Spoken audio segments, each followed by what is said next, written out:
Bang, terkait kemarin Alif Ali menyebutkan bahwa tidak diperkenankan bertemu dengan anaknya. Ya kan? Dan kenapa dia tidak memberikan nafkah? Karena ya itu tadi tidak bisa bertemu anak, ngapain saya kasih nafkah gitu. Itu gimana, Bang?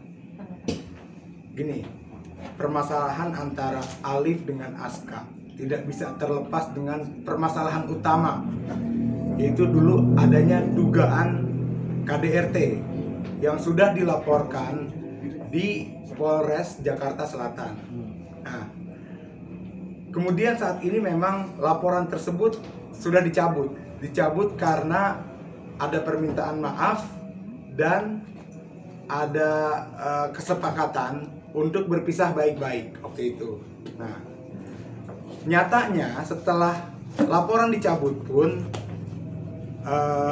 mantan suami istri Aska ini masih melakukan perbuatan-perbuatan yang nggak terpuji lah secara verbal. Nah, oleh karenanya muncul ketakutan tersendiri kepada Aska untuk bertemu, untuk berkomunikasi. Ini yang menjadi masalah utama. Jadi bukannya Askanya sengaja tidak mau menemui, karena ada trauma secara psikis yang terjadi dalam diri Aska. Itu permasalahan utamanya. Tapi kemarin Bang, Askanya sendiri sempat bilang katanya Alifnya sendiri sempat bilang katanya Mbak Aska harus meminta maaf kepada Alif. Itu gimana Mbak? Mas? Nah, ini juga yang lucu yang kita mau klarifikasi. Fakta-fakta hukum ini sudah jelas, ya. Walaupun laporan mengenai KDRT sudah dicabut, tapi fakta itu tidak dapat dibantah, ya. Lucu, saat ini yang sedang diproses hukum adalah saudara Alif, kemudian Aska sebagai pelapor yang disuruh minta maaf gitu. Justru harusnya dia sebagai lelaki, dia sadar perbuatannya itu tidak pantas dilakukan kepada seorang wanita dan dia harus minta maaf gitu. Nah, oleh karenanya melalui pertemuan ini kita menghimbau kepada Alif supaya janganlah melebarkan masalah ini kemana-mana, melebarkan ke cerita-cerita yang dulu, yang memang kalau kita mau ungkit kesalahan-kesalahan dialah justru yang lebih besar. Nah, jadi saran saya supaya Alif juga kuasa hukumnya juga janganlah berstatement yang mendiskreditkan Aska, karena bukan tidak mungkin akan melahirkan permasalahan hukum baru nantinya. Fokus aja dengan permasalahan yang ada di Polda sekarang. Bagaimana dia menghadapi proses hukum mengenai dugaan pemalsuan dan memasukkan keterangan palsu. Karena ini fakta. Aska pada saat ingin mengurus akta kelahiran, dia datang ke Kecamatan Pancoran. Ditemukan bahwasanya KTP-nya sudah nonaktif. Dan pada saat itu diketahui juga telah terbit akta kelahiran anak. Nah, KTP-nya tidak aktif ini beralih ke Kecamatan di Gambir, Jakarta Pusat. Setelah di cross check ke sana, ternyata benar domisilinya berpindah tanpa sepengetahuan Aska. Dan akta kelahiran itu tercantum nama Alif di situ. Nah, kita sama-sama tahu bahwasanya pernikahan Aska dan Alif itu adalah siri. Namun beberapa waktu lalu Alif sempat mengajukan namanya isbat nikah. Isbat nikahnya ini ditolak. Jadi kalau ada pernyataan kemarin, putusan pengadilan membolehkan dia untuk bertemu anak, itu tidak benar. Karena putusan pengadilannya itu adalah isinya ditolak atau tidak dapat diterima. Artinya pengadilan tidak mengakui pernikahan itu dan tidak mensahkan permohonan isbat itu. Bagaimana mungkin permohonan yang ditolak oleh pengadilan dia klaim sebagai dasar untuk dia bertemu anak gitu. Kalau memang mau bertemu baik-baik secara keluargaan, it's okay. Cuman jangan juga mengklaim bahwasanya dia sebagai bapak sah yang diakui oleh hukum. Gitu. Bang, kemarin kan Alif juga sempat membuat statement katanya kasus ini cenderung dipaksakan gitu oleh pihak Aska karena sampai mohon maaf 4 kali ganti lawyer. Alif bilang seperti itu. Jadi cenderung memaksakan, ingin sekali Alif menjadi tersangka dan Alif ditahan. Itu seperti apa memang tanggapannya, Bang? Gini, kemarin juga ada pernyataan dia yang menyatakan bahwa Aska ini tidak terima proses hukum dilanjutkan terus.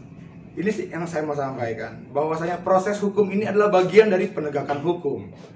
Ketika penyidik mendapati ada fakta, ada saksi, ada bukti mengenai memasukkan keterangan palsu ke dalam akta otentik, maka proses hukum itu terus berlanjut gitu. Bahkan kita berharap supaya kasus ini tidak berlarut-larut.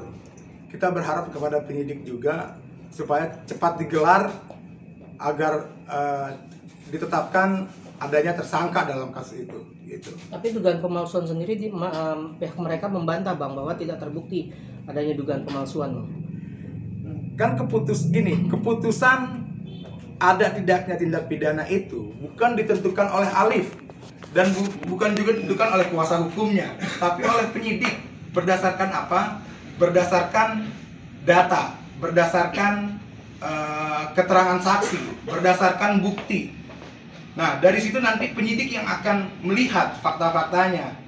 Apakah betul penerbitan KTP, perubahan KTP dan penerbitan akta itu dilakukan secara ilegal. Itu intinya. Oke, Aska, bagaimana? Apakah memang benar melarang Alif untuk tidak bertemu anak? Buat apa? Buat berantem? Buat ngapain? Ya, Alif dilarang untuk bertemu dengan anak, sedangkan dia ingin memberikan nafkah, tapi tidak bisa untuk bertemu gitu. Itu bagaimana Aska melihatnya? Apakah memang ada larangan dari Aska sendiri terkait hal ini? Ya akunya aja yang mau ketemu. Kalau masalah nafkah kan sekarang kan zaman modern ya, bisa transfer. Emang dia hidup di zaman apa? Iya, tapi dia tidak mau memberikan nafkah kalau tidak bertemu anak gitu. Dia permintaan dia ingin bertemu anak, dia akan memberikan nafkah itu gitu kan. Mau Aska minta sampai 20 juta, berapa puluh juta gitu. Gini, yang namanya anak laki, dia merasa dirinya seorang bapak, dia punya kewajiban untuk menafkahi anaknya. Ya saya kira kita semua juga tahu lah sebagai anak laki. Kalau memang dia mau tunaikan kewajibannya, tunaikan saja. Jangan jangan Aska tuh dibawa-bawa. Oh Askanya yang nggak mau, oh Askanya nggak mau gitu. Kalau emang dia punya niat memberi, berikan saja gitu. Aska tapi berarti tidak akan mengizinkan Alif untuk bertemu anak. Jadi gini, anak kita masih kecil, terus aku juga nggak mau ketemu sama dia gitu loh. Kalau anak udah besar pengen ketemu dia, silahkan, jangan ada aku. Gitu. Ada batasan umur Pak, boleh bertemu sama ayahnya? Kalau anaknya pengen ketemu ya silakan. Tapi sekarang kan dia nggak nyari-nyari. Malah pernah aku nunjukin mukanya dia panggilnya abang. Tapi dari Aska sendiri ada pengertian nggak? Maksudnya ngejelasin kalau ini ayahnya gitu? Enggak pernah. Aku nggak pernah ceritain sedikit pun tentang dia ke Alisa. Nggak pernah. Kenapa? Alasannya? Kenapa? Narik aura negatif. Tapi kan biar bagaimanapun itu ayahnya gimana? Aska? Gimana? Iya gini ya, ini kan antara hubungan Aska dengan Alif ada masalah psikologis lah, ada masalah yang harus diselesaikan. Kalau memang Alif sebagai dia merasa sebagai orang tua dari si anak, tunjukkan itikat baiknya, itu lakukan dengan jalan-jalan persuasif. Tapi ini nggak ada. Iya, malah dia berkoar-koar di media bilang mau nafkahi, Askanya nggak mau. Kalau memang dia merasa dia sebagai ayah, ya dipikir bagaimana caranya uang itu sampai untuk kebutuhan anak. Tapi nyatanya fakta sampai saat ini tidak ada. Itu langkah hukum apa lagi Bang yang akan dilakukan? Kita sih di sini hanya fokus pada permasalahan hukum yang sekarang berjalan di Polda Metro mengenai ada dugaan memasukkan keterangan palsu dan terhadap perubahan KTP maupun penerbitan akta kelahiran. Karena korbannya sama dengan sekarang Aska dan anaknya jadi tidak jelas, gitu kan, tidak ada aktenya.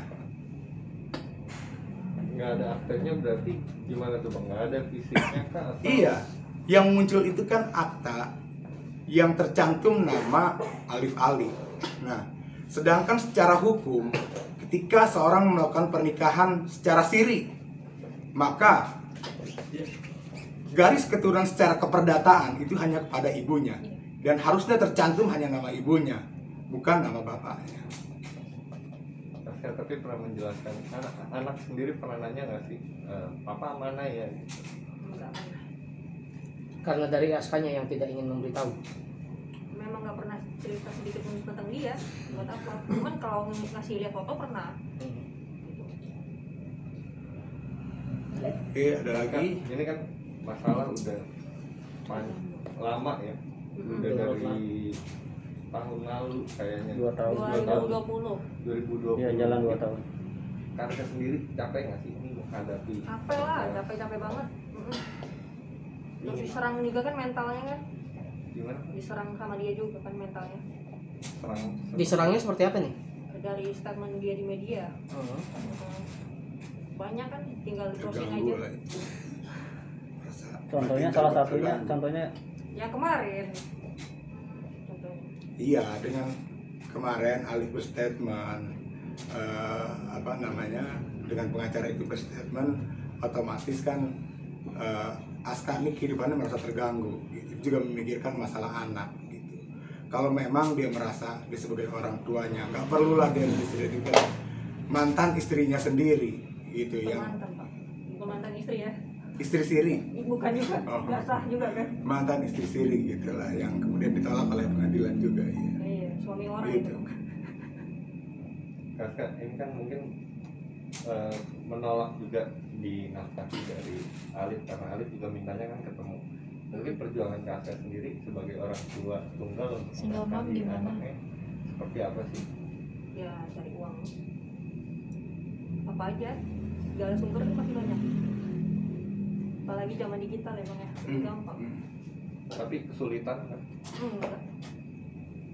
Berarti tanpa Alif menafkahi pun Sebelum ketemu Alif pun saya sendiri.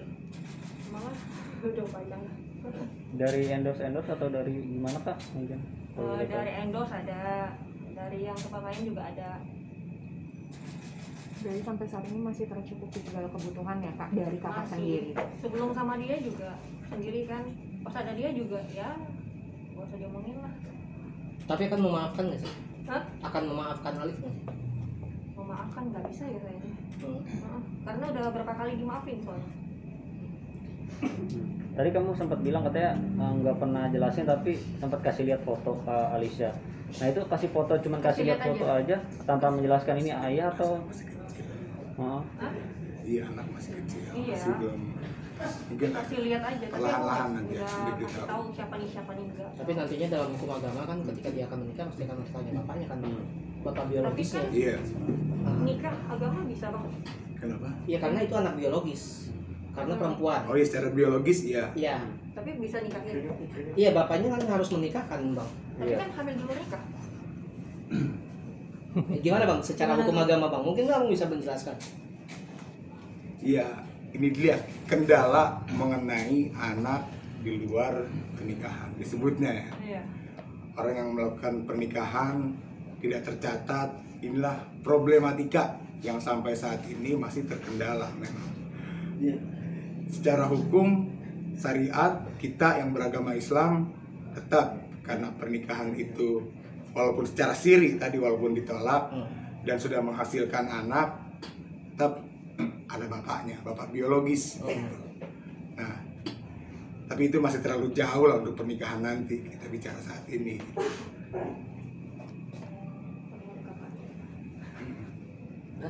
Kakak mungkin dengan diperiksanya Alif kemarin, mungkin harapannya Kakak sendiri seperti apa? Buat dijadikan tersangka. karena apa sih alasan Askar begitu ambisi gitu maksudnya untuk Bukan menjadi ambisi, tapi kan yang namanya korban ya harus melaporkan ke polisi dong. Masa lapornya ke Thanos? Kenapa ngotot ingin memeliharakan?